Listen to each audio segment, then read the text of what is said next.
এক দেশের এক আল্লাহর ওলি ছিল। এক দেশের এক আল্লাহর ওলি ছিল। আপনার সে কি করলো, শুধু সদা সর্বদা আল্লাহর ইবাদতে রত থাকতো। কিসে? ইবাদতে। আপনার কন্টিনিউয়াসলি দিন রাত আল্লাহর ইবাদত করেই যাচ্ছে। ওই দেশি তিনটে ভাই ছিল। কটা ভাই? তিনটে ভাই। তাদের একমাত্র বোন। ভালো করে কথাটা মনোযোগ দিয়ে শুনবে। ভালো কাজ করলে এর পরিণাম আপনি ভালো হবেন। আর যখন দেখবেন একটা আমরা অন্যায় কাজ করব, একটা অন্যায় কাজ করলে শয়তান আপনাকে গ্রাস করে শয়তানির দিকে ফিরিয়ে দেবে। ভুল বলছি না ঠিক বলছি? ফিরে আসা মুশকিল। তো তিন ভাই, তাদের বোন কটা বললাম? একটা।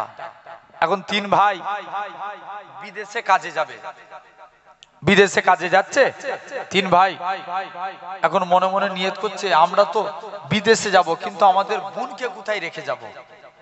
মনে মনে চিন্তা করে আল্লাহ উপায় কি আছে? তারা সিদ্ধান্ত করলো, সিলেক্টেড করলো তিন ভাই মিলে যে আমার এলাকায় একটা আল্লাহর ওলি আছে। ভালো করে শুনো। সে দিন রাত আল্লাহর ইবাদত করে, তার কাছে বিশ্বাস করে রেখে যায়। কে বলছে? তিন ভাই তার কাছে বিশ্বাস করে রেখে যায়। আল্লাহর ওলির কাছে গেছে, সালাম দিলেন, হুজুর আমাদের একটা বোন আছে, আপনার কাছে রাখতে চাই। আমরা কদিনের জন্য একটু বিদেশে সফরে যাচ্ছি, এলি আমাদের বোনকে আমাদের কাছে নিয়ে চলে যাব, শুধু আপনি একটু আপনার কাছে রাখেন। আল্লাহর ওলি বলছে না, মোটো রাখা যাবে না। ছেলে মেয়ে যদি কাছে থাকে কি হবে? নেকির কাজ হবে না গুনার কাজ? হ্যাঁ না বলো, জোরে বলো। গুনার কাজ। আল্লাহ রাসূল বলছেন একটা ছেলে আর একটা মেয়ে যখন পাশাপাশি থাকবে, তাদের কাছে তিন নম্বর ব্যক্তি হিসাবে আসে শয়তান। কে আসে? শয়তান। শয়তান এসে দেখবেন যুবকের চোখে ওই মেয়েটা জানা দেখতে তার থেকে আরো দেখতে সুন্দরী করে দেয়। ভুল বলছি ঠিক বলছি? তার চোখে ভালো লাগবে, যুবকের চোখে ভালো লাগবে, এই মেয়েটাকে এত সুন্দর দেখতে। একটা যুবক প্রতিদিন রাত্রে তাহাজ্জুদের নামাজ পড়তে যেতেন। একদিন রাস্তা দিয়ে হেঁটে হেঁটে যাচ্ছে, তো অনুরূপ একটা মহিলা যুবকের সামনে এসে দাঁড়িয়ে গেল।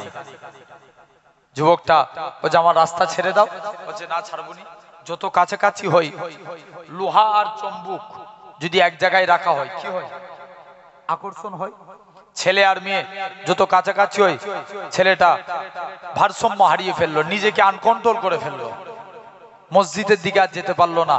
মহিলাটা যুবকটার হাত ধরে নিজের বাড়িতে নিয়ে আসলেন। মহিলাটা যুবকটাকে আকারি করে ধরেছে। যুবকটার মনে পড়ে যায় আল্লাহর কুরআনের আয়াত, ওয়ালিমান খাফা মাকামা রাব্বিহি জান্নাতান। যারা আল্লাহকে ভয় করে, আল্লাহ তাদের কবরে দুইটা জান্নাত দেয়। কটা জান্নাত?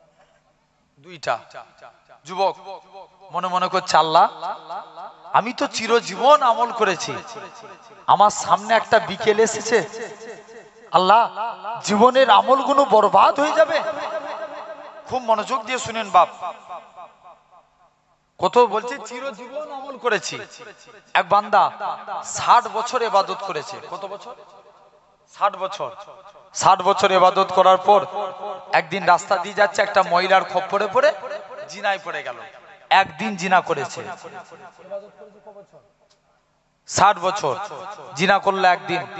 বান্দা পকেট থেকে তারপরে রাস্তা দিয়ে হেঁটে হেঁটে যাচ্ছে, একটা ভিখারি দান চাইলো, পকেট থেকে একটা রুটি বার করে একটা ভিখারিকে দান করে দিল। বান্দাটা ইন্তেকাল হয়ে গেল। আল্লাহ বলছে হিসাব নিকাশ কর।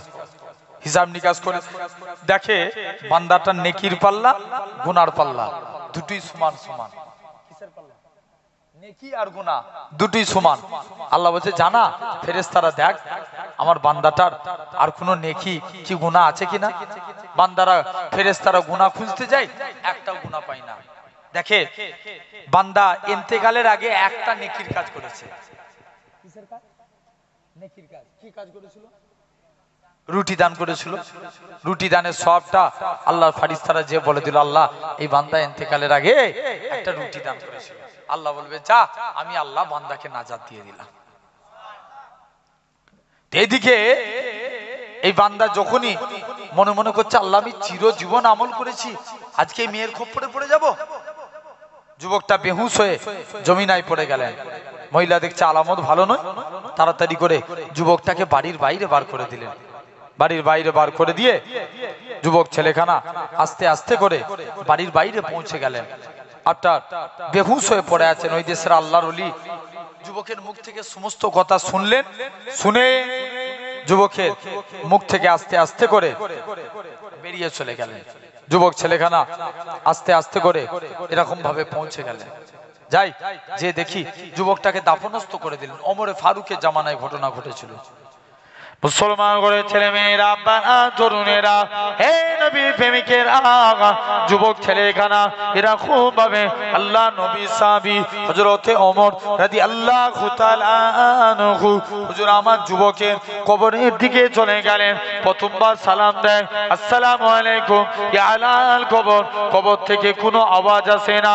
দ্বিতীয়বার সালাম দেয়, আসসালামু আলাইকুম ইয়া আলাল কবর, দ্বিতীয়বারও কোনো আওয়াজ আসে না। যুবকেরা, আল্লাহ নবী সাহাবী হযরতে ওমর তৃতীয়বার সালাম দেয়, আসসালামু আলাইকুম ইয়া আলাল কবর, সঙ্গে সঙ্গে যুবকের কবর থেকে ওয়া আলাইকুমুস সালামের আওয়াজখানা ভেসে উঠেছিল। আল্লাহ নবী সাহাবী যুবক ছেলেখানা বলে, হযরতে ওমর বলে, ওগো বাবা যুবক, বলো তো দেখি দুনিয়া জমিনে বাপ ছেলের অঙ্গীকার ভঙ্গ করতে পারে, মা মেয়ের অঙ্গীকার ভঙ্গ করতে পারে, স্বামী স্ত্রীর অঙ্গীকার ভঙ্গ করতে পারে, স্ত্রী স্বামীর অঙ্গীকার ভঙ্গ করতে পারে, কিন্তু আমার আল্লাহ এমনই এক আল্লাহ, আমার আল্লাহ আমি যুবকের কবরে দুইটা জান্নাত দিয়ে দিয়েছে। দুটো। এখন আল্লাহর ওলি সে ইবাদত করেই যাচ্ছে, বলছে হুজুর রাখেন না। সেই কাকে? মেয়েটাকে। তিন ভাই রিকোয়েস্ট করছে, হুজুর আমাদের বোনকে একটু রাখেন। বলছে না, আমরা মেয়ে রাখতে পারবো না। অনেক রিকোয়েস্ট করে বলে ঠিক আছে, তবে রাখতে পারি একটা শর্তে। কি শর্ত? বলছে শর্ত হলো আমি আমার একটা পাশের রুম আছে, আমি এই রুমে ইবাদত করব, এই রুমে যেন মেয়ে না আসে। পাশের রুমে ও থাকবে, কি খাবে না খাবে ওসব আমার দেখার দরকার নাই। আমি আমার বাড়ির দরজার বাইরে খাবার বার করে রেখে দেবো, নিয়ে এসে খাবে। দেখেন এখন তিন ভাই তাই রাজি হয়ে গেল, চলে গেছে বোনকে রেখে। কার কাছে? আল্লাহওয়ালা মানে ওই আবেদের কাছে রেখে দিয়ে চলে গেলেন। রেখে দিয়ে এখন আবেদ ইবাদত করছে। দেখবেন শয়তান ভালো মানুষকে ভালো দিক দিয়ে খারাপ, ইন্টেলিজেন্ট বিরাট বেড়ে আল্লাহ নাই 99টা দলিল দিয়েছে। কটা?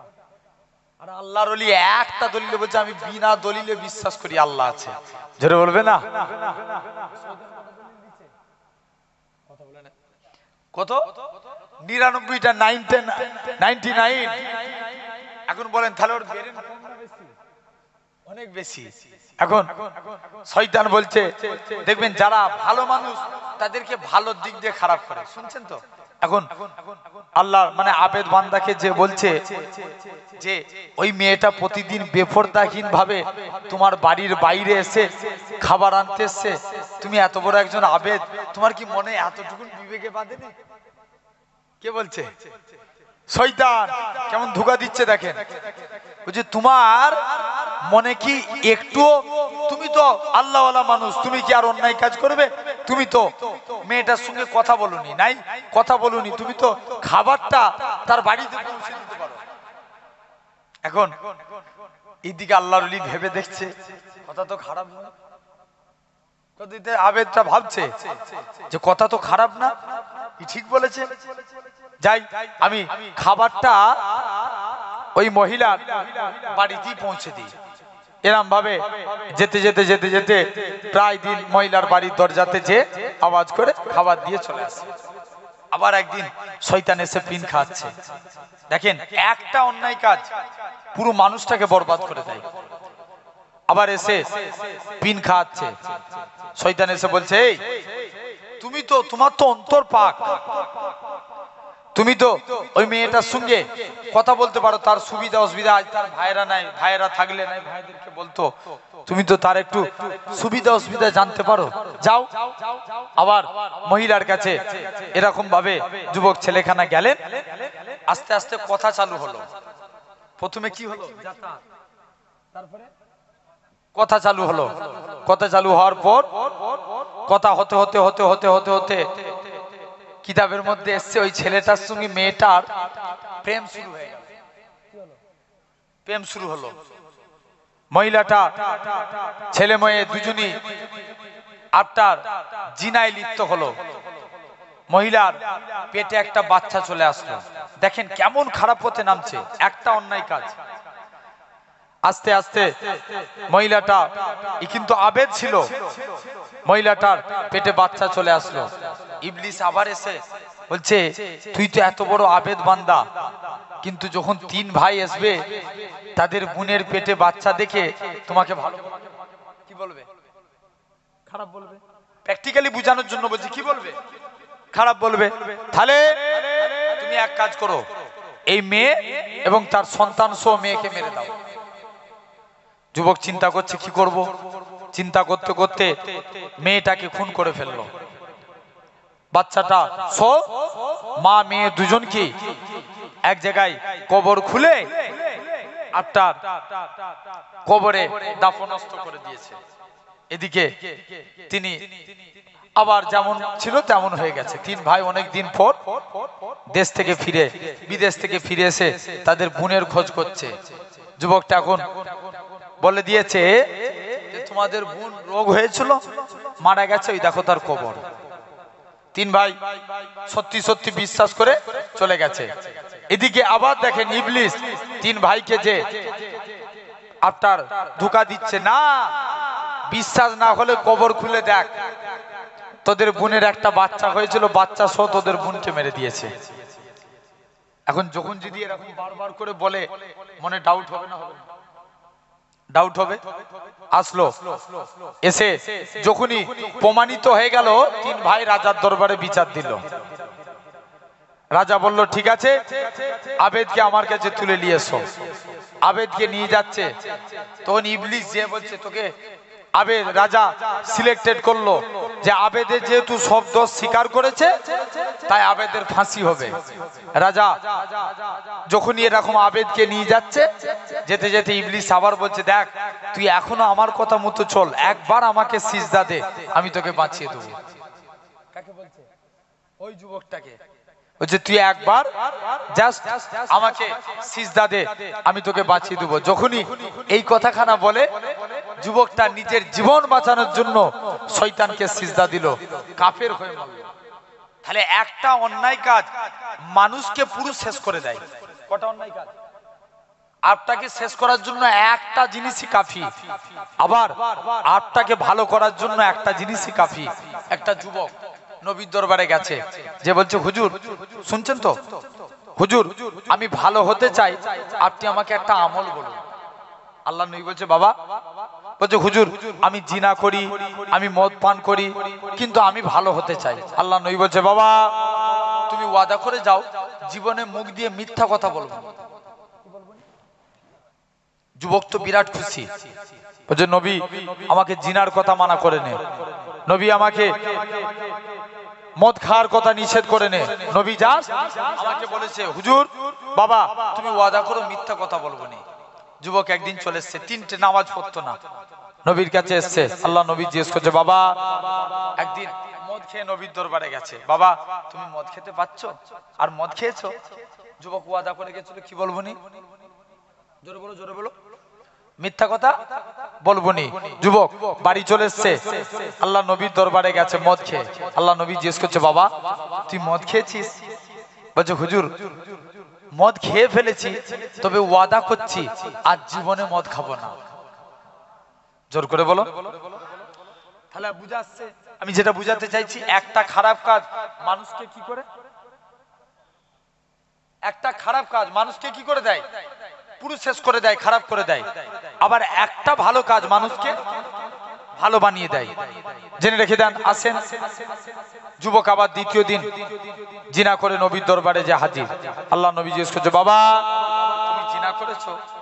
বলছে, হুজুর ওয়াদা করেছিল, কি বলবো, মিথ্যা কথা বলবো না। বলছে, হুজুর কথা দিলাম আজ জীবনে আমি কোনোদিন জিনার কাজ করবই না। জোরে বলবে না। 3 নাম্বার নবী জিজ্ঞেস করছে, বাবা তুমি নামাজ পড়া ধরে লাও?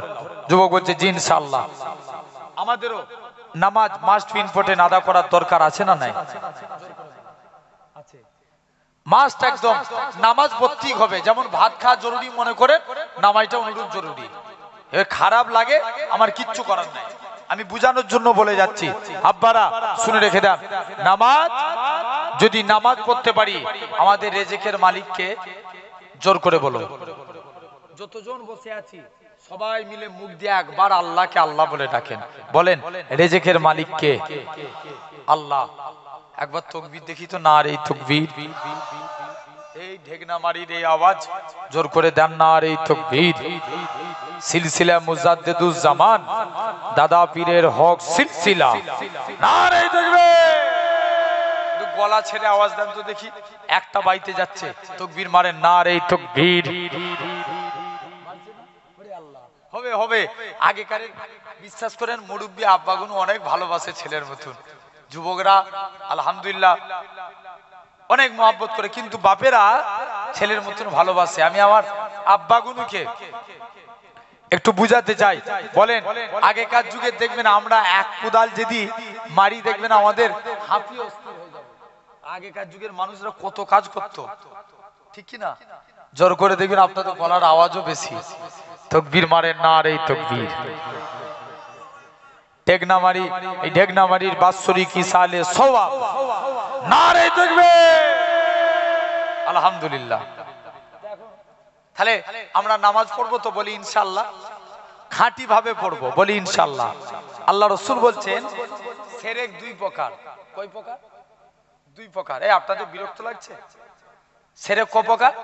2 প্রকার। একটা শিরকে আকবার, একটা শিরকে আসগার। ওয়াজ শোনার জিনিস না বুঝার জিনিস?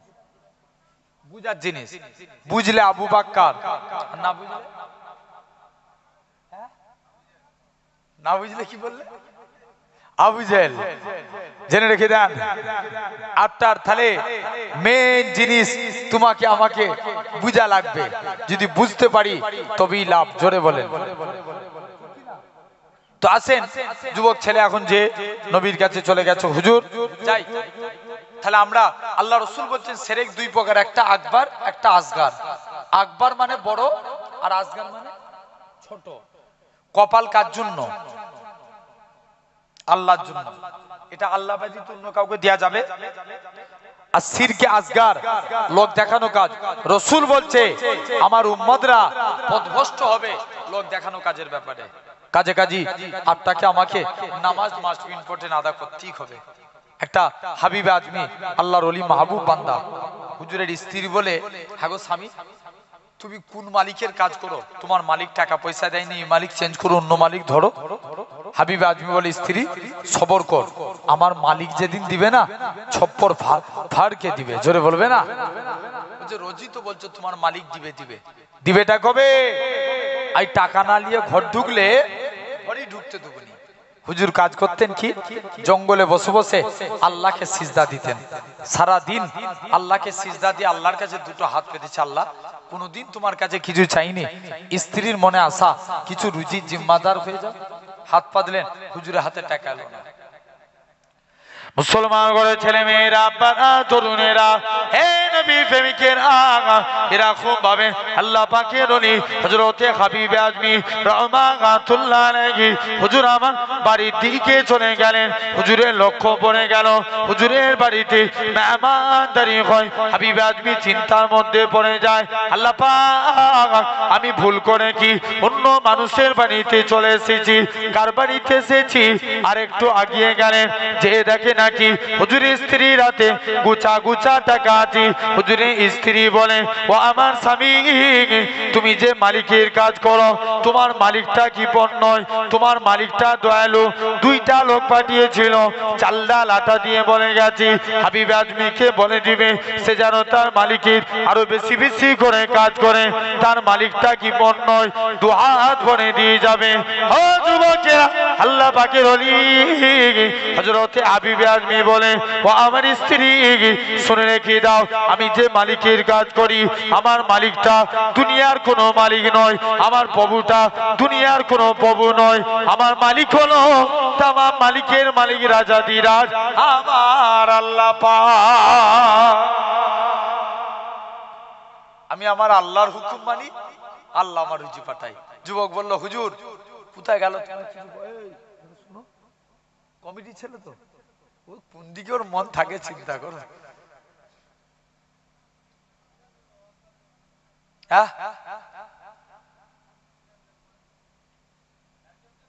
আচ্ছা আচ্ছা, আলহামদুলিল্লাহ, আল্লাহ কবুল করে নেন আমার সোনার ভাইরা, আব্বারা, তরুণেরা। তো আলহামদুলিল্লাহ, এই জান্নাতের বাগান। তাহলে আজ আজকে আমি এই সুন্দর জায়গায় বসেছি, আমরা নামাজ পড়বো বলে ইনশাআল্লাহ। আসেন, আমি একটা বিষয়ের উপরে আজকে আপনাদের কাছে আলোচনা করি। আল্লাহর রাসূল সাল্লাল্লাহু আলাইহি ওয়াসাল্লাম, আমরা যদি নেতা চিনতে পারি তবে নাজাত, ঠিক কি না? কাকে চিনব আগে? নেতা। নেতাকে সাইয়েদেনা ও মাওলানা মুহাম্মদ, আমাদের নেতা হচ্ছেন নবী মুহাম্মদ সাল্লাল্লাহু আলাইহি ওয়াসাল্লাম। জোরে বলবেন না? আর একটু জোরে হয় না? খালি মানার মতো মানেন, আল্লাহ কবুল করে নেবেন। জেনে রেখে দেন আমার সোনার ভাইরা, আব্বারা, তরুণেরা। তাহলে আজ সুন্নাতে রাসূল জীবনে আমরা যদি সুন্নাতকে মানতে পারি, তাহলে রাসূলকে মানা হবে, ঠিক কি না? কথা বলেন, আগে কাকে ভালোবাসতে হবে? সুন্নাতকে। আল্লাহ রাসূল বলছে, মান হাব্বা সুন্নতি, যে আমার সুন্নতকে ভালোবাসলো, ফাকাদ আহাব্বানি, সে আমি নবী আমাকে ভালোবেসে নিল। জোরে বলবেন না?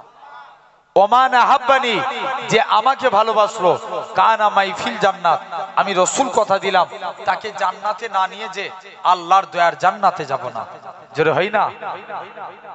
তো আমি পূর্বে একটা কথা বলেছিলাম, বলতে বলতে আমি জাস্ট এটাকে আগে শেষ করব, তারপরে ইনশাআল্লাহ আমি এই দিকে আসছি রাসূলের আলোচনায়। তাহলে আমাদের অন্তর, আমি বলছিলাম না, ইন্ডিয়া, আমাদের ইন্ডিয়ার রাজধানী কোথায়? দিল্লি। দিল্লি যদি আমেরিকা দখল করে, আমার দেশের কিচ্ছু দাম নাই। আমাদের রাজধানী অন্তর। অন্তর যদি শয়তান দখল করে, এই বডির কোনো দাম থাকবে? কিচ্ছু দাম নাই। তাহলে এই শয়তানকে দূরীভূত করতে হবে। কোথা থেকে? অন্তর থেকে। অন্তর তিন প্রকার। কত প্রকার বললাম? তিন প্রকার। এক নাম্বার কালবে সলিম, মুরব্বী আব্বাগুনু বসে আছেন, এটা আপনাদের বেশি কাজে লাগবে। কালবে সলিম, সুস্থ অন্তর। কি অন্তর? সুস্থ অন্তর। সুস্থ অন্তর কাদের? যারা হাক্কানি আল্লাহর ওলি। দাদা হুজুরের এক খলিফা শুয়ে আছেন হাওড়া উলুবেরিয়ায়, নাম হাফেজ জামাল উদ্দিন রাহমাতুল্লাহ আলাইহি। রাস্তা দিয়ে একদিন ইপার উপার হতে যাচ্ছেন, রোড অ্যাক্সিডেন্টে ইন্তেকাল করে গেলেন। ভারতের নিয়ম, অ্যাক্সিডেন্ট হলে কি করতে হবে? পোস্টমর্টম। হুজুরের লাশকে পোস্টমর্টম খানায় নিয়ে চলে গেলেন। হুজুরের ভক্ত মুরিদ মুহিব্বিনেরা হুজুরের লাশকে পোস্টমর্টম খানায় নিয়ে চলে গেলেন। যে না, আমরা আমাদের পীরের ভক্তরা যেতে দেয় না, সরকারি প্রশাসনেরা নিয়ে চলে যায়। মুসলমান করে ছেলে মেয়েরা, বাবা, তরুণেরা, হে নবীর প্রেমিকের আগা, আল্লাহ পাকের ওলি হযরতে হাফেজ জামাল উদ্দিন রাহমাতুল্লাহ আলাইহি মুরিদ মুতাকিদিনেরা কেঁদে কেঁদে বলেছিল, হে সরকারি প্রশাসনেরা, তোমরা আমাদের পীরের লাশটাকে পোস্টমর্টম খানায় নিয়ে যেও না। আল্লাহর ওলির লাশটাকে দাড়িপাল্লা জোর করো, দাড়িপাল্লার একদিকে আল্লাহর ওলির লাশটাকে রেখে দাও, আর একদিকে পাল্লায় আমরা মুরিদের টাকা দিয়ে তোমাদের লাশের থেকেও বেশি টাকা দিয়ে খানা বাড়ি করে দেব, তথাপি হুজুরের লাশটাকে পোস্টমর্টম খানায় নিয়ে যেও না। ও যুবকেরা, আল্লাহ পাকের ওলি হযরত লতে হাফিজ জামালউদ্দিন রহমাতুল্লাহ আলাইহি লাশ মুবারকটাকে পোস্টমর্টম খানায় নিয়ে চলে গেলেন। একটুখানি ছুরি দিয়ে কাটা হয়েছে, ওই কাটা অংশটা থেকে তখনও পর্যন্ত আল্লাহ আল্লাহ আল্লাহ আল্লাহ আওয়াজখানা ভেসে উঠেছে। তাহলে ইনাদের অন্তর পাক মানে সুস্থ। কি অন্তর? সুস্থ। নিজামুদ্দিন আউলিয়ার কাছে একটা যুবক এসছে, একটা ভিখারি দান চাইতে গেছে, হুজুর সূরা ইখলাস করে ফুঁক দিয়েছে, ইট সোনা হয়ে গেছে। জোরে বলবে না? আর ভিখারি এসে স্ত্রীকে ডাকছে, স্ত্রী দরজা খোল। বলছে কেন? বলছে আজ আমরা কোটিপতি হয়ে যাব। কি হবে? কোটিপতি। কারণ সূরা ইখলাস কে না জানে? আমরা সবাই জানি তো কম বেশি। ইখলাস সূরা জানি না? সবাই জানি কম বেশি। কুল হু আল্লাহু আহাদ আল্লাহুস সামাদ লাম ইয়ালিদ ওয়া লাম ইউলাদ ওয়া লাম ইয়াকুল লাহু কুফুয়ান আহাদ। এই বলছে ইট জোড়ো কর, আজ সব শোনা হবে। দেখ এখন স্ত্রীও কি করেছে? ইট জোড়ো করেছে। স্বামী ইটে কুল আল্লাহ পরে ফুঁক দিয়েই যাচ্ছে, ইট আর শোনা হচ্ছে না। এখন স্ত্রী স্বামী ফুঁক দিয়ে দিয়ে দিয়ে দিয়ে গাল দিয়ে থুতু বেরিয়ে গেছে। বলছে হ্যাঁ গো কি ব্যাপার? বলছে আমি নিজের চোখে দেখে এসলাম নিজামুদ্দিন আউলিয়া সূরা ইখলাস পরে ইটে ফুঁক দিয়েছে, ইট সোনা বেনে গেছে। বলছে যাও হুজুরের কাছে যাও। আবার হুজুরের কাছে গেলেন, হুজুর এসেছি, আমি সূরা ইখলাস পরে ফুঁক দিচ্ছি কিন্তু আমার ইট সোনা বানছে না, ব্যাপারটা কি?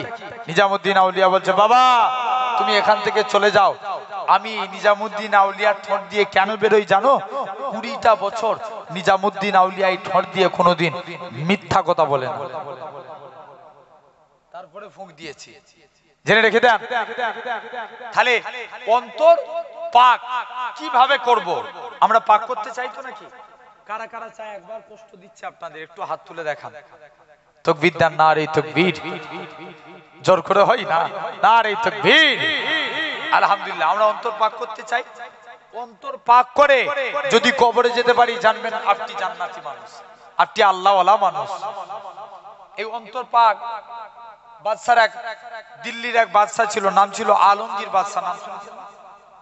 তিনি একদিন কোরআন শরীফ পড়ছে, কোরআন শরীফ পড়তে পড়তে তিনি একদিন পড়ছে আলা ইন্না, কোরআন শরীফের একটা আয়াত, আলা ইন্না আউলিয়াল্লাহি লা ইয়ামুত, মানে আল্লাহর ওলি মাহবুব বান্দারা মরে না, মরেও তারা জিন্দা। এখন বাদশা আলমগীর তিনি বলছে আমি তো খুব আল্লাহর ওলি মানুষ ছিলেন। বাদশা আলমগীর তিনি বলছে যাই, আমি আজকে দিল্লির প্রতিটা কবরস্থানে ঘুরবো, সব জায়গায় যে যে যে যে আমি সালাম দেবো, দেখবো কোনটা আল্লাহর ওলির কবর। যদি কবর থেকে সালামের উত্তর না পায়, জানবে এটা আল্লাহর ওলি, বলো বলো, কবর নয়। আর যদি উত্তর পায়, জানবে এটা আল্লাহর ওলির কবর। এখন এই সিদ্ধান্ত নিয়েছে। আবার তিনি কোরআন পড়ছে আলা ইন্না আউলিয়াল্লাহি লা খাউফুন আলাইহিম ওয়া লা হুম ইয়াহজানুন। আল্লাহর ওলি মাহবুব বান্দারা দুনিয়ার কোনো মানুষকে ভয় করে না। খুব মনোযোগ দিয়ে শুনেন। অন্তর পাক, হুজুরের অন্তর পাক। বাদশা আলমগীর, বাদশা আলমগীর আস্তে আস্তে করে একটা কবরস্থানের দিকে চলে গেলেন। যে দেখি আজকে আমরা সালাম দেব। মুসলমান করে ছেলে মেয়েরা, বাবা তরুণেরা, হে নবী প্রেমিকেরা, বাদশা আলমগীর এরা খুব ভাবে সৈন্য সামন্তেদের নিয়ে চলে গেলেন। ও আমার সৈন্য সামন্তেরা, চলো চলো চলো, আজকে অমুক জায়গায় কবরস্থানের মধ্যে যাব। আমরা কবরস্থানের মধ্যে গিয়ে এরা খুব ভাবে আমরা কবরস্থানের মধ্যে গিয়ে আজকে সালাম দেবো। যদি কোনো উত্তর না পায়, জানবে এটা আল্লাহর ওলি, কবর হতে পারে না। ও যুবকেরা, ও ঠিক না মানে মানুষেরা, শুনে রেখে দেন। এরা খুব ভাবে বাদশা আলমগীর এরা খুব ভাবে কবরস্থানে যে প্রথমবার সালাম দেয়, আসসালামু আলাইকুম, ইয়া হালাল কবর, কোনো আওয়াজ আসে না। দ্বিতীয়বার সালাম দেয়, আসসালামু আলাইকুম, ইয়া হালাল কবর। বাদশা আলমগীর বলে, হে আমার সৈন্যরা, তোমরা তৈরি হয়ে যাও, রেডি হয়ে যাও, এটা কোনো আল্লাহর ওলির কবর হতে পারে না। হ্যাঁ যুবকেরা, আল্লাহ পাকের ওলি বাদশাহ আলমগীর এরা খুব ভাবে আস্তে আস্তে করে বাদশাহ আলমগীর তিনি চলে গেলেন তৃতীয়বার সালাম দেয় আসসালামু আলাইকুম ইয়া আলাল কবর সঙ্গে সঙ্গে কবরের ভিতর থেকে ওয়া আলাইকুম আসসালামের আওয়াজ কানা পেল না সঙ্গে সঙ্গে বাদশাহ আলমগীর বলে হে আমার সৈন্যরা এটা কোনো আল্লাহর ওলি কবর হতে পারে না চলে যাও তোমরা কবর গুলো ভাঙতে লাগো যুবকেরা কবর গুলো ভাঙা শুরু করে দিল দ্বিতীয় আর একটা কবরস্থানে যায় প্রথমবার সালাম দেয় আসসালামু আলাইকুম ইয়া আলাল কবর কবর থেকে কোনো আওয়াজ আসে না দ্বিতীয়বার সালাম দেয় আসসালামু আলাইকুম ইয়া আলাল কবর দ্বিতীয়বার আওয়াজ আসে না বাদশাহ আলমগীর তৃতীয়বার সালাম দেয় কোনো আওয়াজ আসে না আবার কবর গুলো ভাঙতে লাগে এরকম ভাবে ভাঙতে 104 খানা রোদি কবর ভেঙে দিল যুবকেরা বাদশাহ আলমগীর এরকম ভাবে আস্তে আস্তে করে হুজুর আমার চলে গেলে বাদশাহ আলমগীর কি করলেন এরকম ভাবে লাস্টে গেলে দিল্লির আজমিরি জমিনে খাজা গরিবের আমার মাইনুদ্দিন চিশতি আজমিরি রহমাতুল্লাহ আলাইহি হুজুরের কবরে চলে গেলেন যে সৈন্য সামন্তেরা বলে হুজুর তুমি কি করতে এসেছো রাজা এটা তো আল্লাহর ওলি কবর হিন্দুস্তানে বাহাদুর শাহ কবর হুজুর এটা কি বলে আমি সালাম দেবো আওয়াজ যদি না পাই আমি কবর ভেঙে দেবো যুবকেরা আল্লাহ পাকের ওলি বাদশাহ আলমগীর রহমাতুল্লাহ আলাইহি হুজুর আমার খাজা গরিবে নওয়াজির কবরে যে প্রথমবার সালাম দেয় আসসালামু আলাইকুম ইয়া আউলিয়া আল্লাহ প্রথমবার কোনো আওয়াজ আসে না দ্বিতীয়বার সালাম দেয় আসসালামু আলাইকুম ইয়া আউলিয়া আল্লাহ দ্বিতীয়বারও কোনো আওয়াজ আসে না বাদশাহ আলমগীর বলে হে আমার সৈন্যরা আমি তৃতীয়বার সালাম দেব যদি খাজা গরিবে নওয়াজির কবরের ভিতর থেকে সালাম খানা না পাই আমি বাদশাহ আলমগীর খাজা হুজুরের কবরটাকে ভেঙে দেবো যুবকেরা বাদশাহ আলমগীর তৃতীয়বার সালাম দেয় আসসালামু আলাইকুম ইয়া আউলিয়া আল্লাহ যখনই সালাম খানা দেয় সঙ্গে সঙ্গে হিন্দুস্তানে বাহাদুর শাহ খাজা গরিবে নওয়াজ হুজুরের কবর থেকে ওয়া আলাইকুম আসসালামের আওয়াজ কানা ভেসে উঠেছিল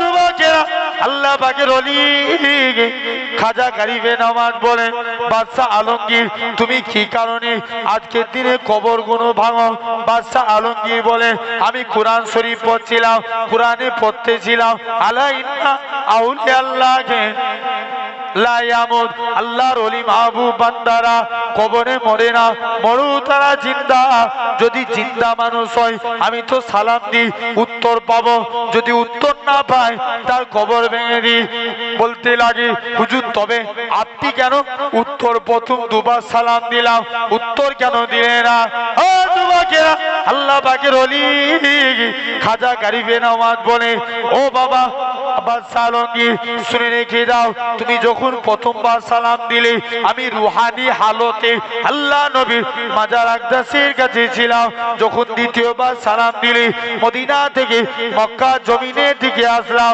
যখন তৃতীয়বার সালাম দিলে আমি খাজা গরিবে নওয়াজ কবরের ভিতর থেকে ওয়া আলাইকুম আসসালামের আওয়াজ কানা দিয়ে দিলাম তাহলে হাক্কানি আল্লাহর ওলি ইনাদের অন্তর পাক কি অন্তর পাক 2 নাম্বার আল্লাহ রাসূল বলছেন কালবে মাইয়িত মানে মৃত অন্তর আচ্ছা যাদের অন্তর মরে গেছে যতই কোরআনের কথা বলেন এরা কি হেদায়েত হবে আচ্ছা আলহামদুলিল্লাহ পানি আছে খাবার একবার দরুদ পড়েন তো আল্লাহুম্মা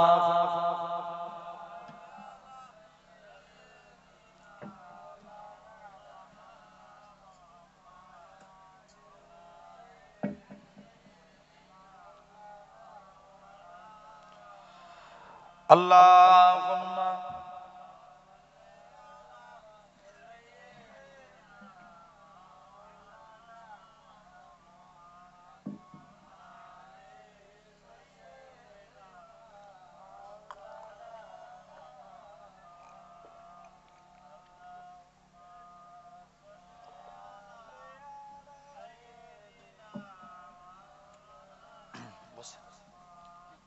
আমার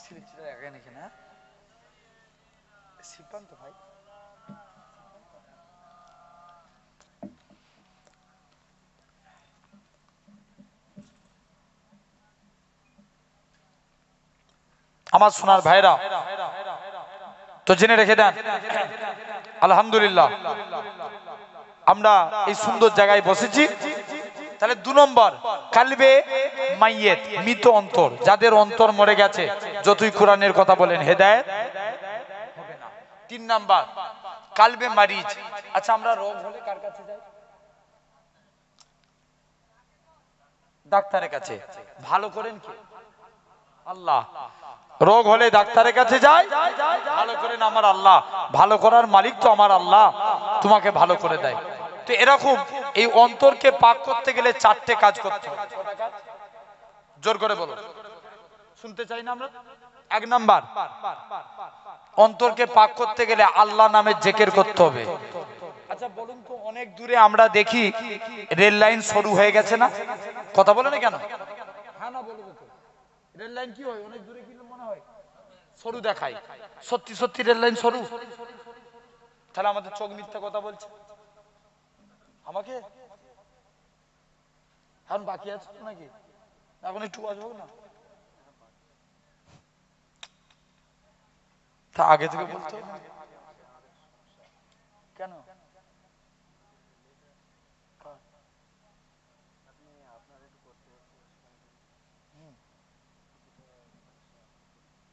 আচ্ছা একবার দরুদ শরীফ আল্লাহুম্মা। Just 1 minute.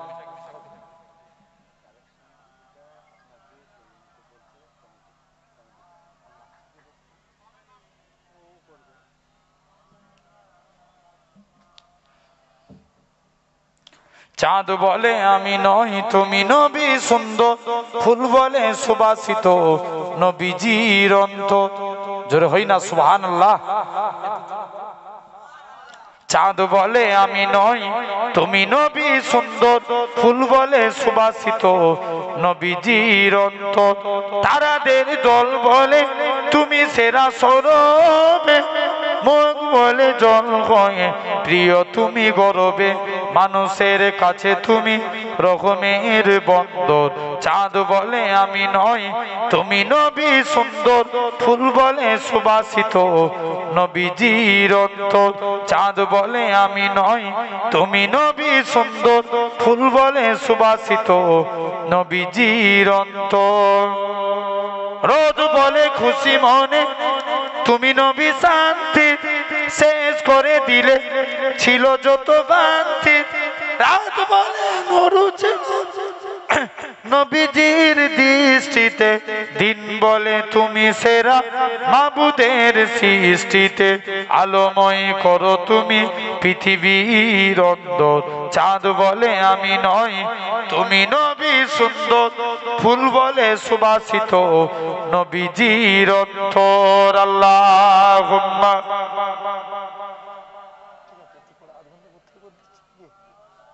এখন 10 বাইছে, আধ ঘন্টা করে দিই, তারপর নিয়ে যাবো।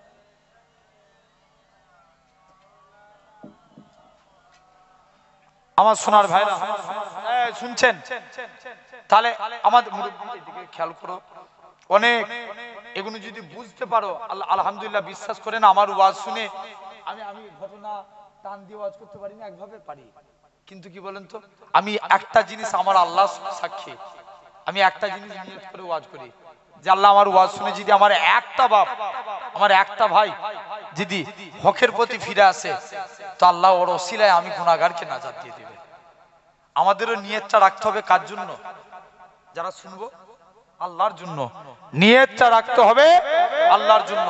তাহলে এই অন্তরকে পাক করতে চাই তো কম বেশি প্রত্যেকে জানবেন। অন্তর না পাক কি করে বুঝবেন? মনে করেন মসজিদে ইমাম সাহেব, আচ্ছা এটা কি থানা? নেজাত থানা, তাই তো? আচ্ছা নেজাত থানার আইসি যদি আপনাকে ডাকে যেতে হয়, জোর করে বলো না, মাথা লাগালে হবে, শুধু মুখ দিয়ে একটু কথা খরচা করো, বলো। নেজাত থানার আইসি যদি ডাকে যেতে হবে, হ্যাঁ না? যেতে হবে। যদি নেজাত থানার এসডিও ডাকে যেতে হবে। আমি আমার কথায় খারাপ নেবেন না। আচ্ছা বলেন তো আমার আল্লাহ কি আইসি থেকে ছোট? এসডিও থেকে ছোট? আমার আল্লাহ তোমাকে দিনে 5 বার ডাকে, হাইয়া আলাস সালাহ, বান্দা তুই নামাজের দিকে আয়। কেন আমরা নামাজের দিকে যাই না? তুমি এসডিও ডাকলে ছুটে ছুটে পালাও, আল্লাহ তোমায় ডাকে তুমি কেন যাও না? জানবে এটা তোমার অন্তর নাপাক। আমার ভাইরা, খারাপ লাগবে কোথায়? বাস্তব তুমি মিলিয়ে দেখবে, জানবে আমার এই অন্তরটা নাপাক। মসজিদে ইমাম আজান দিচ্ছে, মুয়াজ্জিন, বান্দা নামাজের দিকে এসো, আমরা মসজিদ থেকে দূরে পালাই। বাস্তব কথা বলছি। আর যাদের অন্তর পাক, রইল তোর কাজ করে আগে নামাজ। ভুল বলছি না ঠিক বলছি? জানবেন আপনারাও লক্ষ্য করে দেখবেন, মুরব্বী আব্বাগুনো বসে আছেন, দেখবেন আগে কাজের আগে যখন নামাজকে প্রাধান্য দিতে থাকবেন, জানবেন আপনার অন্তর পাক। জোরে বলে আপনি আল্লাহওয়ালা মানুষ। আমার ভাইরা, আব্বারা, তরুণীরা, তাহলে 1 নাম্বার অন্তরকে পাক করতে গেলে আল্লাহ নামে জিকির করতে হবে। কি করতে হবে? জোরে বলো। জিকির। কেমন জিকির করব? আপনি বেশি নয়, 2.5 মিনিট করে, এই জন্যই পীরের দরবারে যাওয়া লাগে। কথা বুঝতে না? অনেকে বলে পীর মেনে কি হবে? হাসান বাজরি হুজুরের কাছে একটা মুরব্বি গেছে, পথ প্রদর্শক যারা, আমরা কেন মানি? যে তারা আমাদেরকে সঠিক পথটা দেখায়। ভণ্ড পীর নয়। কত রকম আমি কত জায়গায় দাওয়াতে গেছি ভাই, আল্লাহ শুকর, আমার বয়স খুব বেশি নয়, কিন্তু হুজুর কেবলাদের রোহানি দোয়া আল্লাহ পশ্চিম বাংলার কোনায় কোনায় নাম ছড়িয়ে দিয়েছে। ঠিক কি না? এটা আল্লাহর দান, জেনে রেখে দেন। আমার হয়তো এখন বয়স বর্তমানে আমার 26+ চলছে। কি ভাবতে পারবে বলেন? বুঝতে পারছেন না আমার ভাই?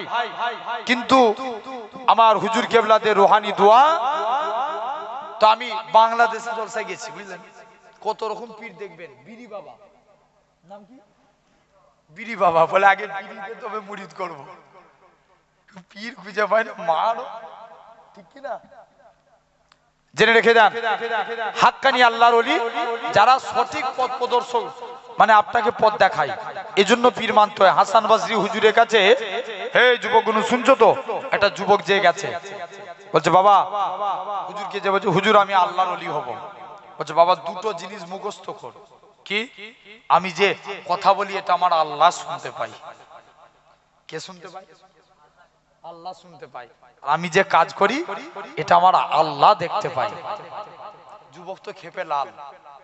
হুজুরের কাছে এত কষ্ট করে এত দূর থেকে আসলাম, আর হুজুর সেরে 2টো জিনিস মুখস্থ করতে দিল। আমি যে কথা বলি এটা আল্লাহ শুনে, আমি যে কাজ করি এটা আল্লাহ দেখি, এটা কোনো আমল হলো? আল্লাহর নাম বলেনি যে এতবার আল্লাহর এই নামটা জপ করবি, এইসব কথা না বলে শুধু এই কথা বলে দিল। যাই, এখন পীর বলেছে মানতে হবে। যুবক যে তাই মানছে।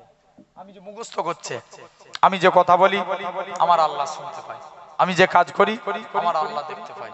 অনেকদিন পর একদিন যুবক ছেলেটা আল্লাহর ওলি হাসান বাজরি হুজুরের দরবারে আসছে। মুসলমান করে ছেলে মেয়েরা, আব্বারা, তরুণেরা, নবীর প্রেমিকেরা, যুবক ছেলেখানা, এরা খুব ভাবে আল্লাহ পাকের ওলি হযরতে হাসান বাজরি রহমাতুল্লাহ আলাইহি হুজুরের দরবারে আসি। ওগো আল্লাহ পাকের ওলি, বলো তো দেখি হুজুর, আজকের দিনে আপনার কাছে এসেছি হুজুর, আমি যখন এরকম ভাবে আল্লাহর ওলি বলে, বাবা তুমি কি বুঝলে? হযরতে হাসান বাজরি কি যুবক ছেলেখানা বলে, ওগো আল্লাহ পাকের ওলি হুজুর, আমি যখন এরকম ভাবে হুজুর, আমি যখন নামাজ পড়ি হুজুর, আমি যখন অন্যায় কথা বলি, আমার মনে পড়ে যায় আমি যে কথাটা বলি এটা আমার আল্লাহ শুনতে পায়। হুজুর, আমি যখন গুনার কথা বলি তখন আমার মনে পড়ে যায় আমি যে কথাটা বলি, আমি যে কাজটা করি এটা আমার আল্লাহ দেখতে পায়। হুজুর, আমি অন্যায় কাজ করতে পারি না হুজুর, আমি গুনার কাজ করতে পারি না। হ্যাঁ যুবকেরা, আল্লাহ পাকের ওলি হযরতে হাসান বাজরি বলে, ওগো বাবা যুবক, চলে যাও চলে যাও, তুমি বাড়ি চলে যাও, বেশাক তুমি আল্লাহর ওলি হয়ে গিয়েছো। আমি যখন অন্যায় কথা বলি কি মনে পড়ে? বলো বলো বলো বলো। আল্লাহ, অন্যায় কথা বলি যখন আল্লাহ দেখতে পাই না শুনতে পাই? শুনতে পাই। আর যখন অন্যায় কাজ করি আল্লাহ দেখতে পাই। এই জন্য তাহলে আল্লাহর হাক্কানি আল্লাহর ওলিদের কাছে যাওয়া, তারা সঠিক পথ দেখায়। ঠিক কি না? জেনে রেখে দেন, এই জিকির করা লাগবে। বিশ্বাস না হলে ছোট ভাইয়ের কথা মেনে, আব্বা গুনু কি ছেলের কথা মেনে 2.5 মিনিট করে 5 মিনিট 1 সপ্তাহ জিকির করে দেখেন, আপনার অন্তরের হালত বুঝতে পেরে যাবেন। কি 2.5 মিনিট করে মাগরিবের নামাজ পড়বেন, মনে মনে নিয়ত করলেন আল্লাহ আমার অন্তরে আল্লাহ আল্লাহ জিকিরের ফায়েজে সুখ বলে জিকির করবেন, আল্লাহ আল্লাহ এই জিকির করবেন, লা ইলাহা ইল্লাল্লাহ। 2.5 মিনিট করে কত মিনিট হয়?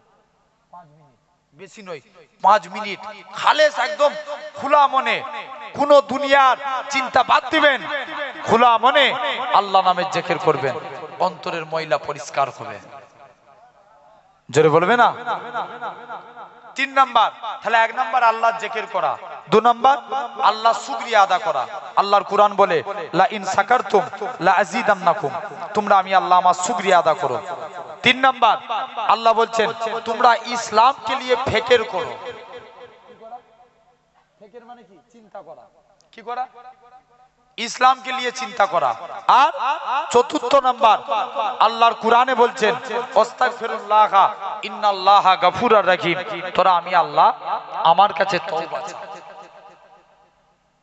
শুধু তওবা চাইলে হবে না, নুসুহা তওবা করতে হবে। একটা যুবক রাস্তায় হেঁটে হেঁটে যাচ্ছে, হযরত ওমর, একটা যুবক সিজদায় পড়ে রাস্তায় কাঁদছে। ওমর বলছে এই তুই কাঁদিস কেন? বলছে হুজুর আমি একটা অন্যায় করে ফেলেছি, আমার গুনাহটা কি আল্লাহর দরবারে মাফ হবে? ওমর বলছে কি অন্যায় করেছিস বল। মনে মনে করছে আল্লাহ ওমর তো রাগী লোক। কে রাগী লোক? ওমর। রাগী না ঠান্ডা? বিরাট রাগী লোক। আল্লাহ যেদি তরবারি চালিয়ে দেয় ও জীবনে আমাকে গুনাহগার হয়েই মরতে হবে, তার থেকে ভালো ওমর আমি আজকের দিনে তুমি চলে যাও, আমি তোমায় বলবো না। বলছে না রে বল না কি অন্যায় করেছিস। বলছে না তুমি আমাকে নবীর দরবারে নিয়ে চলো তবে বলবো। চলো নবীর দরবারে নিয়ে চলো। আল্লাহ নবী সাহাবী হযরতে ওমর রাদিয়াল্লাহু তাআলা আনহু হুজুর আমার যুবক ছেলেটাকে আল্লাহ নবীর হুজরা মুবারকের দিকে নিয়ে চলে গেলেন। আল্লাহ নবীকে যে সালাম খানা দিতে লাগে, আসসালাতু ওয়াসসালামু আলাইকা ইয়া রাসূলুল্লাহ হাবিবাল্লাহ। হ্যাঁ যুবকেরা, আল্লাহ নবী সালামের উত্তর দিলেন, ওগো বাবা ওমর বলো তো দেখি কি জন্য তুমি সালাম দাও। হযরতে ওমর বলেন ইয়া রাসূলুল্লাহ হাবিবাল্লাহ, হুজুর একটা যুবক কি আপনার কাছে এনেছি, সে কি এমন অন্যায় করেছে তাই আপনার কাছে এনেছি। আল্লাহ নবী বলে বাবা ওমর যুবকটাকে আমি নবী আমার কাছে পাঠিয়ে দাও। যুবক ছেলেখানা আল্লাহ নবীর কাছে গেলেন। ও যুবকেরা, ও টেকনামারি মানুষের আগা শুনে রেখে দেন, যুবক ছেলেখানা আল্লাহ নবী বলে ওগো বাবা যুবক বলো তো দেখি কি এমন অন্যায় করেছো। যুবকটা কাঁদে আর বলে ইয়া রাসূলুল্লাহ হাবিবাল্লাহ, ইয়া রাসূলুল্লাহ হাবিবাল্লাহ, হুজুর আমি যা অন্যায় করেছি আমার গুনাহটা মনে হয় কাউকে বলতে পারবো না। আল্লাহ নবী বলে বাবা বেরিয়ে যা বেরিয়ে যা, তোর গুনাহ কি এমন অন্যায় করেছি, তোমার গুনাহটা কি আল্লাহ পাকের জমিনের চাইতে বড়। যুবকটা কাঁদে আর বলে ইয়া রাসূলুল্লাহ হাবিবাল্লাহ, হুজুর আমার অন্তর বলে, হুজুর আমার দিল বলে, হুজুর আমি যা গুনাহ করেছি আমার গুনাহটা মনে হয় আল্লাহ পাকের জমিনের চাইতেও বড়। আল্লাহ নবী বলে বাবা যুবক রে তোর গুনাহটা কি আল্লাহ পাকের প্রথম আসমানের চাইতেও বড়। যুবকটা কাঁদে আর বলে ইয়া রাসূলুল্লাহ হাবিবাল্লাহ, ইয়া রাসূলুল্লাহ হাবিবাল্লাহ, হুজুর আমার অন্তর বলে, হুজুর আমার দিল বলে, হুজুর আমি যা গুনাহ করে ফেলেছি আমার গুনাহটা মনে হয় আল্লাহ পাকের প্রথম আসমানের চাইতেও বড়। ও যুবকেরা, ও মুরব্বি বাপেরা, যুবক ছেলেখানা কাঁদে আর বলে ইয়া রাসূলুল্লাহ হাবিবাল্লাহ, হুজুর আমার গুনাহটা মনে হয় জান্নাত জাহান্নামের চাইতেও বড়। আল্লাহ নবী বলে তোমার গুনাহ কি আল্লাহ পাকের আরশে আজিমের চাইতেও বড়। যুবকটা কাঁদে আর বলে ইয়া রাসূলুল্লাহ হাবিবাল্লাহ, হুজুর আমার অন্তর বলে, হুজুর আমার দিল বলে, হুজুর আমি যা গুনাহ করেছি আমার গুনাহটা মনে হয় আল্লাহ পাকের আরশে আজিমের চাইতেও বড়। ও যুবকেরা, ও নবীর প্রেমিকের আগা, এরকম ভাবে যুবক ছেলেখানা জোর করে কাঁদি, বাবা কি এমন অন্যায় করেছো বলো? যুবকটা কাঁদে আর বলে, ইয়া রাসূলুল্লাহ হাবিবাল্লাহ, প্রতিদিন মানুষকে যখন কবরস্থ করা হয়, কবর দিয়ে যখন যে যার বাড়ি ফিরে চলে যায়, হুজুর আমি কবরের ভিতরে প্রবেশ করি, মাটিখানা সরিয়ে কাফনখানা খুলে সেটা বিক্রি করে জীবিকা নির্বাহ করি। আল্লাহ নবী কি বলেছিলেন? ওগো বাবা যুবক, তুমি আমার আল্লাহর কাছে তওবা চাও, আল্লাহ তোমার জীবনের গুনাহটাকে মাফ করে দিবে। আল্লাহ নবী বলে, ও বাবা যুবক, এখান থেকে চলে যাও। যুবক ছেলেখানা জোর করে কাঁদি, হুজুর আমি এর থেকেও বড় অন্যায় করেছি। গতকাল একটা কোরআনের হাফিজা মেয়ে ছেলে ইন্তেকাল হয়ে গিয়েছিল, যে মেয়েটাকে কবরস্থ করে যে যার বাড়ি চলে গেছে। ইয়া রাসূলুল্লাহ হাবিবাল্লাহ, হুজুর আমি মেয়েটার কবরের ভিতরে প্রবেশ করে গেলাম, কাপন খোলা খুলে যখন কবর থেকে উঠে যাব, কে যেন আমায় মেয়ের গলা করে বলে, ওরে বোকা যুবক, কাল পর্যন্ত এই মেয়েটাকে দেখার জন্য হাজার হাজার ছেলে লাইন দিয়ে দাঁড়িয়ে থাকতো, আজকে তুই মেয়েটাকে একা ছেড়ে দিয়ে পালিয়ে যা।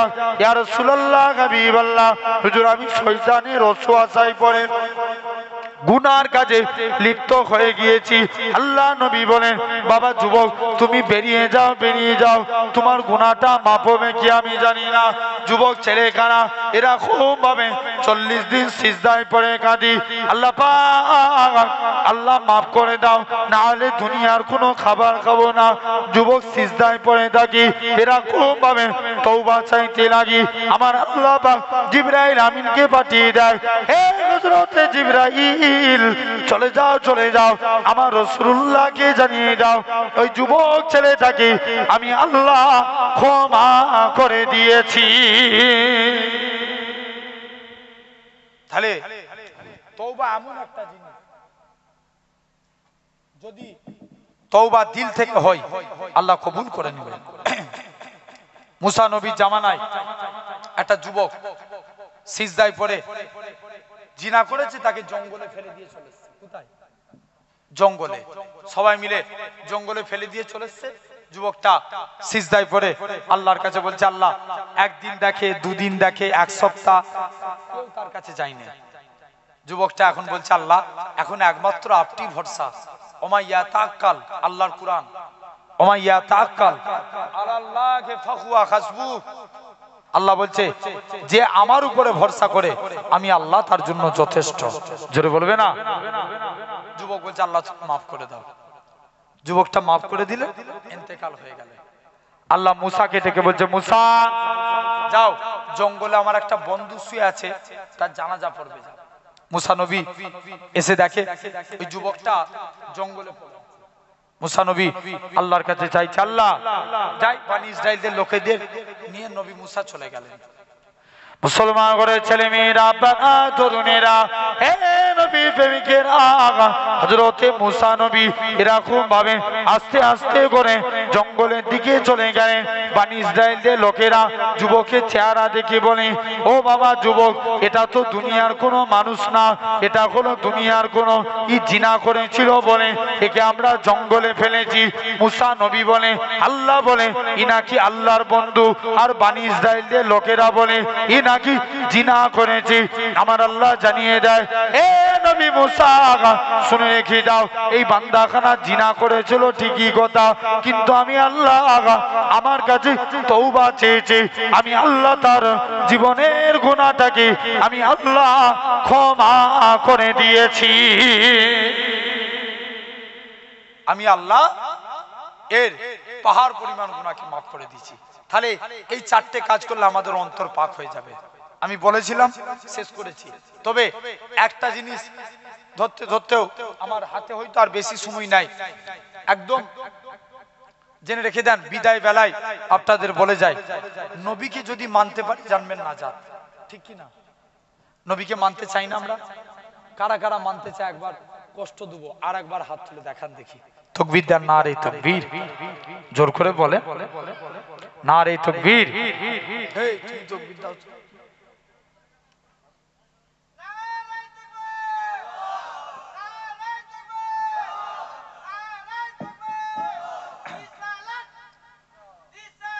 জিন্দাবাদ।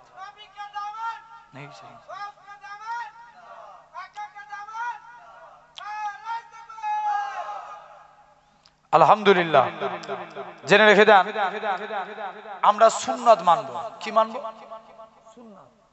আচ্ছা, আমরা যখন ভাত খাই, আপনি আপনার স্ত্রীকে বলতে পারবেন না, আপনার মাকে বলতে পারবেন না যে মা, যখন ভাত দিবে এই দস্তরখান আগে বিছিয়ে নিবে, দস্তরখান, তার উপরে থালা রাখবেন। শুনছেন? আজ থেকে এই নিয়ম করেন, বলেন ইনশাআল্লাহ করব। আচ্ছা, এটা কোনো কাজ হলো? বলছি এটা কোনো চাপ কাজ? দস্তরখান বিছিয়ে খাবো। দস্তরখান যখনই ভাত খাবেন আগে দস্তরখান বিছাবেন, তারপরে ভাত খাবেন। হযরতে আনাস তিনি বর্ণনা করছেন, আল্লাহ নবী একদিন আমার দস্তরখানে কিছু খেয়ে হাত মুছেছেন।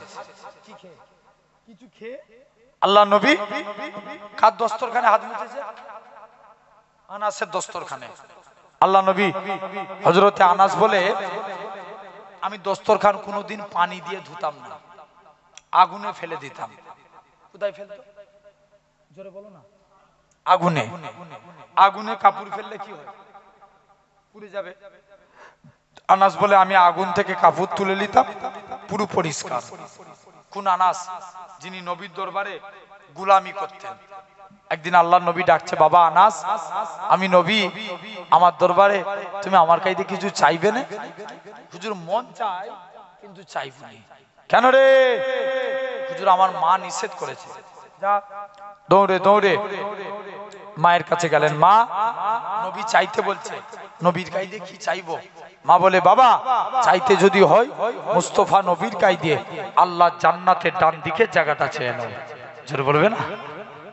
মা ডান দিক না পেলে বাম দিক, আবার নবীর কাছে গেছে। যাই যে দেখি দৌড়ে দৌড়ে মায়ের কাছে চলে গেলেন।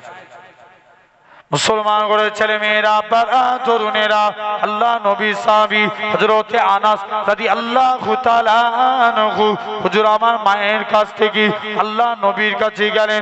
আসসালাতু ওয়াসসালামু আলাইকা ইয়া রাসূলুল্লাহ হাবিবাল্লাহ, আল্লাহ জান্নাতে আপনার ডান দিকে জায়গাটা চাই। আল্লাহ নবী বলে, ওগো বাবা আনাস, মনে কষ্ট লিওনি বাবা, মনে দুঃখ লিওনি, এটা মানা যাবে না। হুজুর বাম দিকটা দেন, এটাও দেয়া যাবে না, অন্য কিছু চাও। হযরতে আনাস আবার মায়ের কাছে গেলেন। ও জনম দুঃখী মা, ডান দিক চাইলাম, এটা তো পেলাম না মা, বাম দিক চাইলাম, এটা তো পেলাম না মা, নবীর কাছে কি চাইবো?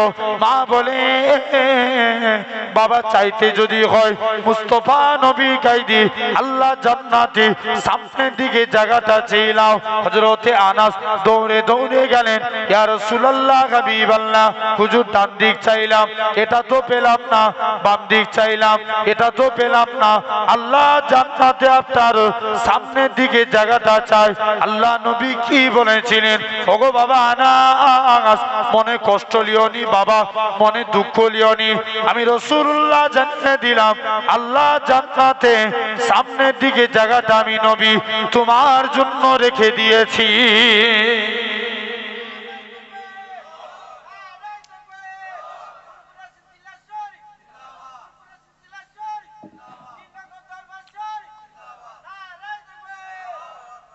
সেই আনাস সাহাবারা বলতো, আনাস তুমি এই জাদু শিখলে কোথায়? আনাস বলে, এটা জাদু না, এটা মুস্তাফা নবীর হাতে ছোঁয়া। জোরে বলবে না? আল্লাহ রসুলের কেমন নবী পেয়েছি দেখেন। আল্লাহ রসুলের, তাহলে আমরা যখনই ভাত খাবো কি বিছিয়ে খাবো? জোরে বলো। দস্তরখান। বলেন ইনশাআল্লাহ। জেনে রেখে দেন, আমরা যখন পাঞ্জাবি পরবো আগে কোন হাত দিব? ডান হাত। কোন হাত? ডান হাত। আমরা যখন স্যুট পরবো ডান পা, পায়জামা পরবো ডান পা, জ্যাকেট পরছেন ডান হাত, কাউকে কিছু দিচ্ছেন ডান হাত, কারু কাছে কিছু নিচ্ছেন ডান হাত, মায়েরা যারা ওয়াজ শুনছেন জামা পরবেন ডান হাত, পায়জামা পরবেন ডান পা, এই ডান ডান ডান। কিয়ামতের দিন আল্লাহ বলবে, এই তোমরা যারা ডানপন্থী আছো এগিয়ে এসো। বান্দা জিজ্ঞেস করবে, কেন আল্লাহ? আল্লাহ বলবে, যা, আমার মুস্তাফা রাইট সাইডকে ভালোবাসতো, তোরা আমার নবীর সুন্নত মেনেছিস, আমি আল্লাহ তোদের নাজাত দিয়ে দিলাম। ডান সাইড, সেই নবীকে মানলো। আল্লাহ রসুলের সাহাবী ছিলেন উতবা ইবনে ফারকা। হুজুরের 4 জন স্ত্রী ছিল। কজন? 4 জন। সব কম্পিটিশন করছে আতর মাখার। প্রথম স্ত্রী বলে, দেখবি স্বামীকে আমার দিকে ঘুরিয়ে নেবো। মেজ বলছে, তুই কি স্বামীকে ঘুরাবি? আমি আমার দিকে ঘুরাবো। সব আতর মাখছে। সেজ বলছে, আমি আমার দিকে ঘুরাবো। 3 জনে কম্পিটিশন করে 4 জন মিলে আতর মাখে। যতই আতর মাখে নবী সাহাবীর গায়ের সুগন্ধকে আল্লাহ আলা করে দেয়। জোরে বলবে না? সবাই মিলে ধরেছে, স্বামী তোমার গায়ে কেন এত খুশবু উঠে? বলো। মুসলমান করে ছেলে মেয়েরা, বাবা তরুণেরা, আল্লাহ নবী সাহাবী হযরতে উতবা ইবনে ফারকাস বলে, ও আমার স্ত্রীরা শুনে রেখে দাও, কোন এক টাইমেতে আমি উতবা ইবনে ফারকাস আমার গোটা শরীরখানা ফুসকা পড়ে গিয়েছিল, গোটা শরীরখানা জ্বালা জ্বালা করতেছিল। আমি উতবা ইবনে ফারকাস আমার গোটা শরীরখানা প্রতিটা জায়গায় গেলাম, কোন জায়গায় গিয়ে আমার রোগ ভালো হলো না। আল্লাহ নবীর দরবারে গেলাম, ইয়া রাসূলুল্লাহ হাবিবাল্লাহ, ইয়া রাসূলুল্লাহ হাবিবাল্লাহ, হুজুর আপনার দরবারে এসেছি। ও যুবকেরা, আল্লাহ নবী জানিয়ে দিলেন, কি হয়েছে বলো? হুজুর আমার গোটা গায়ে ফুসকা পড়ে গিয়েছে। আল্লাহ নবী বিসমিল্লাহ বলে হাতের মধ্যে ফুঁক দিয়ে উতবা ইবনে ফারকাসের শরীরে হাতখানা বুলিয়ে দিলেন। হযরত উতবা ইবনে ফারকাস বলে, আল্লাহর কসম, নবীর হাত লাগানোর সাথে সাথে আমি উতবা ইবনে ফারকাসের শরীরটাকে আমার আল্লাহ পাক খুশবু জারি করে দিয়েছিলেন।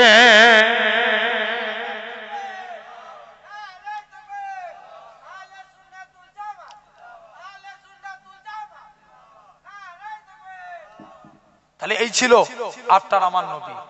মানতে হলে সেই নবীকে মানেন, আল্লাহ কবুল করে নেবেন। এগুলো তো দুনিয়ায়। হযরতে ইবনে আব্বাসকে আল্লাহ নবী একদিন ডাকছে, বাবা আব্বাস যাও না, আমি নবী একটু ইস্তেঞ্জা করব। দূরে ওই যে গাছগুলো, এই আপনাদের এই রাস্তা দিয়ে আসতে কি গাছ বলে? বাবলা, বাবলা গাছ। ওই দূরে ওই ঝাউ গাছগুলো আছে, তাদেরকে বলো না আমি নবী আমার জন্য একটু পর্দা করতে। ইবনে আব্বাস যে হুজুর গাছ আবার আসে, বাবা যাও না একবার গাছের কাছে। গাছের কাছে গেছে, এই গাছ তোমাদেরকে আল্লাহর নবী ডাকছে, পর্দা করতে বলছে। গাছগুলো মাটি ফাঁক করে এসে এক জায়গায় এসে সব পরস্পর লেগে গেল, পর্দার মতন করে ফেললো। আল্লাহর নবী বসে ইস্তেঞ্জা করলেন। আল্লাহর নবী বলছে, আব্বাস আমার ইস্তেঞ্জা করা হয়ে গেছে, গাছগুলোকে চলে যেতে বলো। গাছগুলো আবার চলে গেল। ইবনে আব্বাস বলে, আমার মনে লাগলো একবার যে দেখি ওই জায়গায় কি ঘটেছে। আল্লাহর কসম, যে দেখি ওই জায়গাতে খুশবু আর খুশবু। কি বেরোচ্ছে? খুশবু। হযরত মদিনা মুনাওয়ারার এক ইমাম সাহেব, নাম আসেম রহমাতুল্লাহ আলাইহি, একদিন মুখ দিয়ে কথা বলতে বলতে মুখ দিয়ে খুশবু বেরোচ্ছে। আসেম বলে, সব মুরিদরা ধরেছে, হুজুর তোমার মুখ দিয়ে তো খুশবু উঠে কেন? আসেম বলছে, এটা আমার খুশবু না। বলছে, না বলতেই হবে। না বলবো না। বলছে, বল। বলছে, বলতেই হবে। হযরতে আসেম খুশবু জন্য বলে, ঠিক আছে শুনো তাহলে। মুসলমান করে ছেলে মেয়েরা, বাবা তরুণেরা, হযরতে আসেম বলে, ও বাবা মুরিদেরা, আমি আসেম তো কোরআন তেলাওয়াত করি। একদিন আমি হঠাৎ করে রাত্রে ঘুমিয়ে আছি, হঠাৎ করে দেখি আল্লাহ নবী দিন দুনিয়া বাদশাহ হাবিবুল্লাহ জনাবে মুহাম্মদুর রাসূলুল্লাহ সাল্লাল্লাহু আলাইহি সাল্লাম আমার বাড়িতে চলে আসলেন। আমি আসেম আল্লাহ নবীর কাছে যেয়ে বলি, ইয়া রাসূলুল্লাহ হাবিবাল্লাহ, আল্লাহ নবী তাজিমে উঠে দাঁড়িয়ে পড়লাম। আল্লাহ নবী বলে, ও বাবা আসেম তুমি একটু কোরআন পড়ো। আমি আসেম কোরআন পড়তে লাগি। আল্লাহ নবী বলে, বাবা আসেম কোরআন পড়া হয়ে গেল। আল্লাহ নবী বলে, বাবা আসেম জিহ্বাখানা বার করো। আমি আসেম জিহ্বাখানা বার করলাম। আল্লাহ নবী একটু থুতু লাগিয়ে দিলেন। যেই থুতু লাগিয়ে দিলেন, আমি আসেমের মুখ থেকে আমার আল্লাহ পাক খুশবু চালু করে দিয়েছিলেন। কি চালু করেছিলেন? খুশবু। তাহলে সেই নবীকে মানবো। বলার অনেক ছিল, তো আল্লাহ চাই ইনশাআল্লাহ আবার পরে আলোচনা হবে, যেহেতু আমাকে একটা গুরু দায়িত্ব দিয়েছে।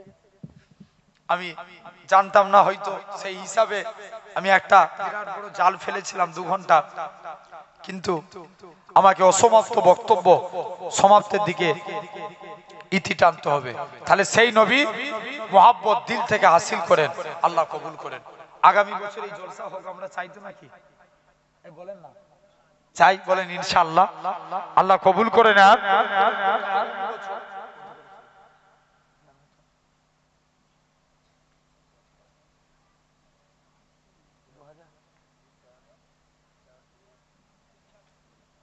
আচ্ছা, আল্লাহর কোন বান্দা আছেন একজন আপনার পীরের আওলাদ চাইছি আগামী বছর এই জলসাতে, একজন আল্লাহর কোন বান্দা 5টা 1000 টাকা দিবেন?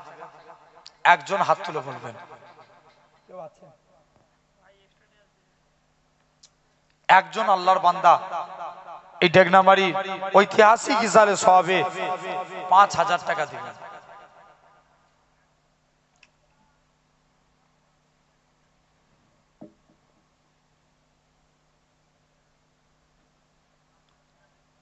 একজন বলেন হাত তুলে, কে আছেন? আমার বাপেরা ভাইরা, একজন ভাই 5000 টাকা, একজন হাত তুলে বলেন না, এতগুলো আমার বিশ্বাস হয়ে যাবে। একজন 5টা 1000 টাকা, কে আছেন? আমার একটা আব্বা, একটা ভাই হাত তুলে বলেন দেখি কে আছে? 1 বছর পরে 5000 টাকা দিবেন। আমার বাপেদের ভাইদের মধ্যে থেকে কে আছেন একজন হাত তুলে বলেন।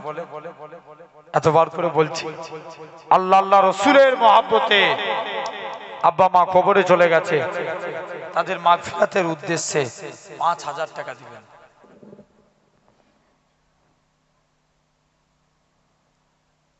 একজন কে আছেন বলেন?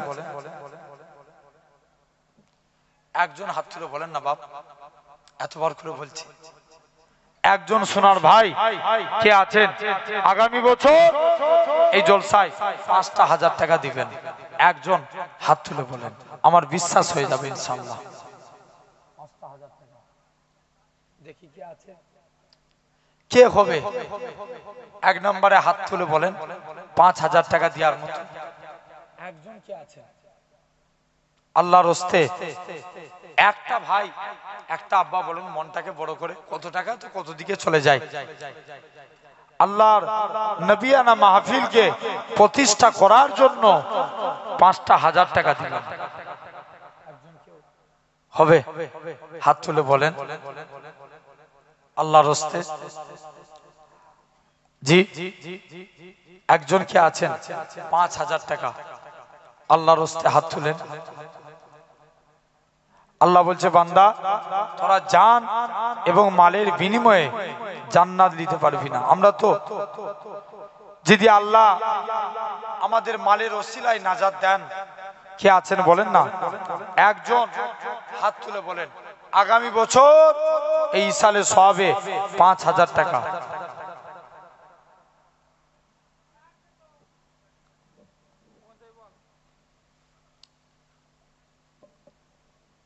কে দিবে?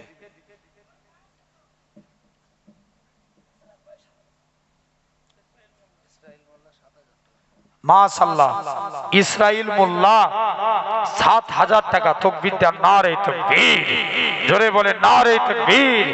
ইসরাইল সাহেব বলেন জিন্দাবাদ। 7000 টাকা, জোরে বলেন মারহাবা, নারে তাকবীর। চেয়েছি কত? 5 হয়েছে কত? 7। একজন 3000 টাকা দিলে 10000 হবে। কে আছেন একজন 3000? হাত তুলে বলো। 3000 টাকা একজন দিবে। জি, 3000 টাকা একজন কে আছেন?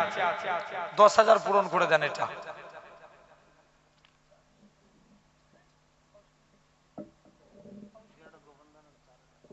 একজন গোপনে 4000 টাকা।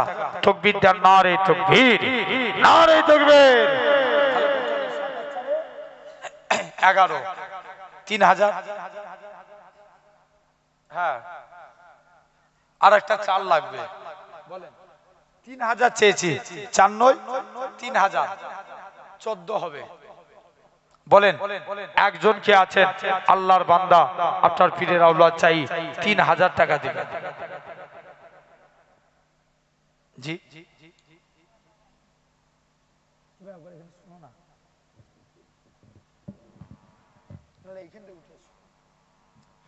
একজন কে আছেন বলেন? যে নাথ, নাথ বলবো 3000 টাকা।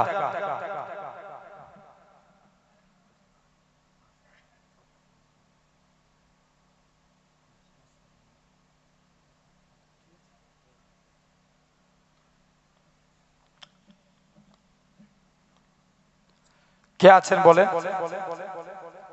একটা ভাই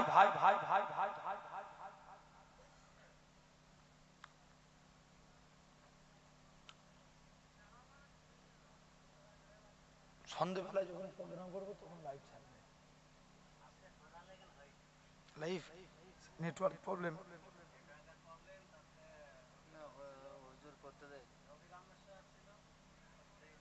আচ্ছা আচ্ছা, তোমার বসে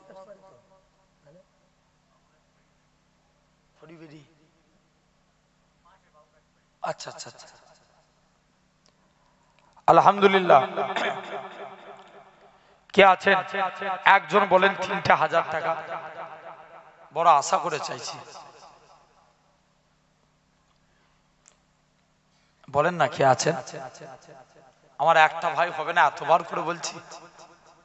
এখান থেকে বসে আছেন একজন 3000 টাকা হাত তুলে বলেন, একজন কে আছে 3000 টাকা দিবেন? একজন হাত তুলে বলেন।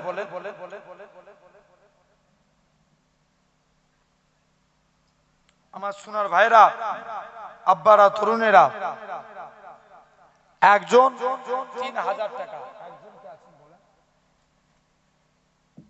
একটা হবে না, সিরেফ একজনের গাইতে চাইছি। 3000 টাকা একজন, আল্লাহর উপরে ভরসা করে হাত উঠবে না, এতবার করে বলছি।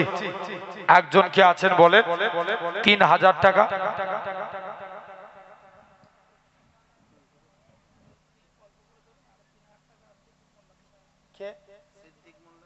সিদ্দিক মোল্লা 3000 টাকা। তাকবীর দেন, নারে তাকবীর, নারে তাকবীর, মাশাআল্লাহ। তাহলে 11 14 2000 টাকা দিবেন। কে আছেন?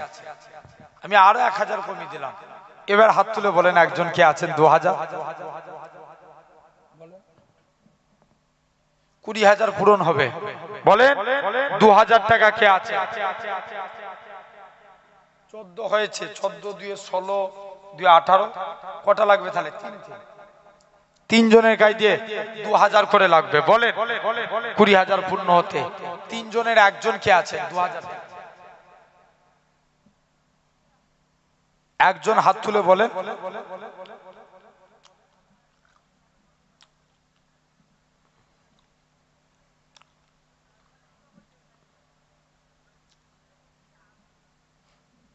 আমার সাহাজি ভাই খুব ভালোবাসে।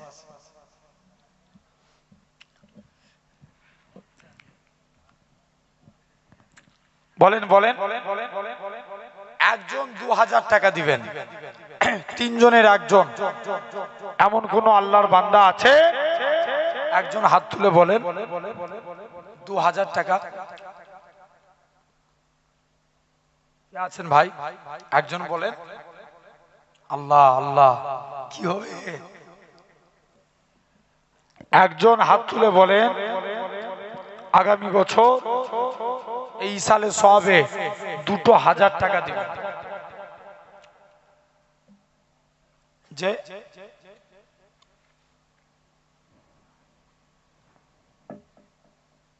কে আছেন বলেন।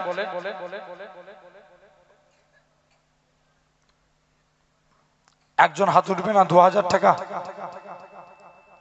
তিনজনের একজন কেউ হবে না? জি 2000 টাকা এক বছর পরে এত চাপ? বলেন কে আছেন? আল্লাহর রাস্তে আল্লাহ বলছে, বান্দা তোরা জান এবং মালের বিনিময়ে জান্নাত লে। আমরা তো জান দিতে পারি না, যদি মালের ওসিলে আল্লাহ নাজাত দেন। একজন কে আছেন বলেন? আগামী বছর এই সালে সবে বড় আশা করে চাইছি, আমার বিশ্বাস ইনশাআল্লাহ হয়ে যাবে, আল্লাহর উপরে ভরসা করলাম। বলেন কে আছেন?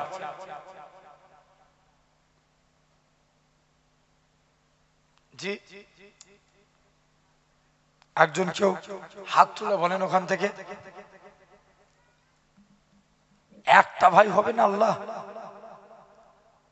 2000 টাকা, একটা বাপ একটা ভাই কেউ হবে না? একজন কে আছেন বলেন?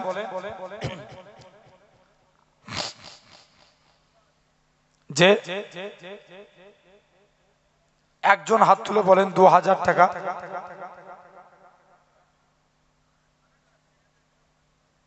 আল্লাহ,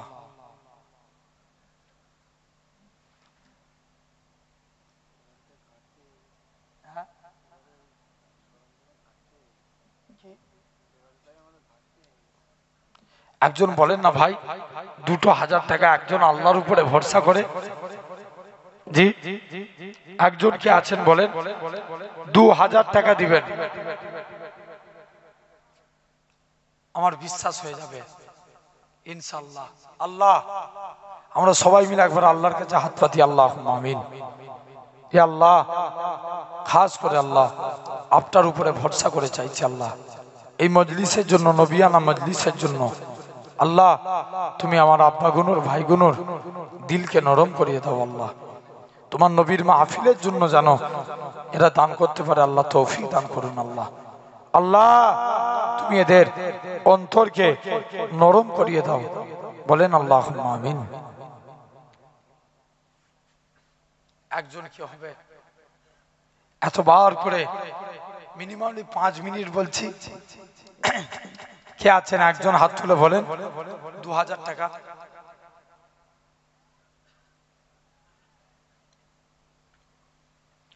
মনে মনে নিয়ত করছে, তুলবো কি তুলবো নি হাত, আল্লাহর উপরে ভরসা করে তুলে দাও।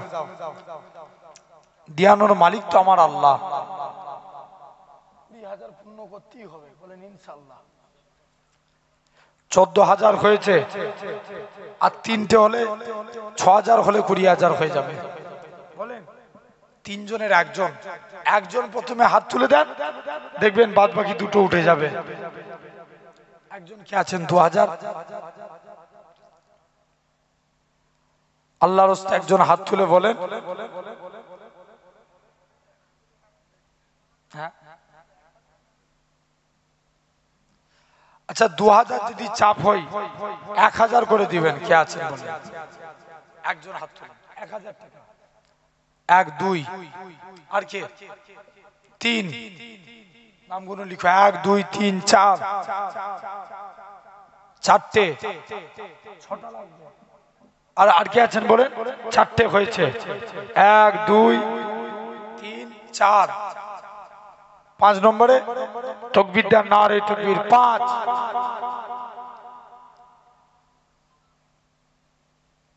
পাঁচটা হয়েছে লিখেছো নামগুলো। ওই পিছনে একজন, তুমি হাতটা তুলো।